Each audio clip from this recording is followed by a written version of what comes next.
गुरु मानुष कर जानते ते नर कहिए अंध। अब आपको उदाहरण में बताया था कि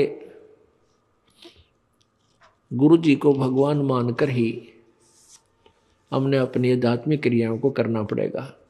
क्योंकि आप जब गुरु जी के पास जाओगे तो आपके मन में ये होगा, यदि इनके स्थान पर भगवान होते आज तो आप कैसा व्यवहार करते, निष्कपट गदगद आत्मा और चेहरे की तरह देखते रहते। तो ऐसे आप में विनम्रता आवेगी, आपका अंतःकरण नरम होगा, आपका दोष दूर होने लग जाएगा। यदि आप इस दास को अपने जैसा ही एक व्यक्ति समझोगे, भाई थोड़ी बहुत दो बात सीख रहा है, गुरुजी है नाम देता ले लेता हूं, इससे लाभ नहीं होगा। लाभ होगा तभी जब आपके हृदय में असीम श्रद्धा होगी इस दास के प्रति, एज ए गॉड।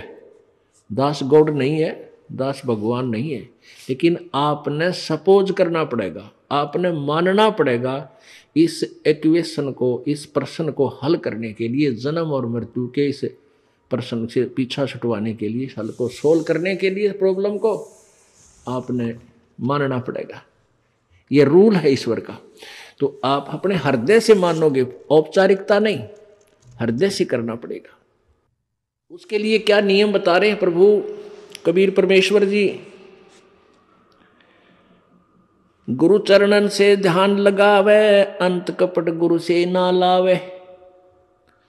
गुरु वचन निश्चय कर माने है, पूरे गुरु की सेवा ठाने। ओहो, गुरु वचन निश्चय कर माने, गुरु जी का वचन पर पूरा विश्वास रखे, जो वो कहे उसको अवश्य आज्ञा का पालन करे, और पूरे गुरु की सेवा यानी पूरे गुरु को बनावे, उसकी पूजा करे, उसके अनुसार साधना करे, अधूरों से नहीं।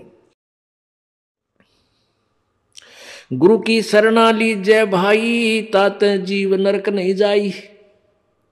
गुरु कृपा कटे यम फांसी, विलम न हो मिले अविनाशी। गुरु बिन काहू न पाया ज्ञाना, जो थो था भूछड़े किसाना।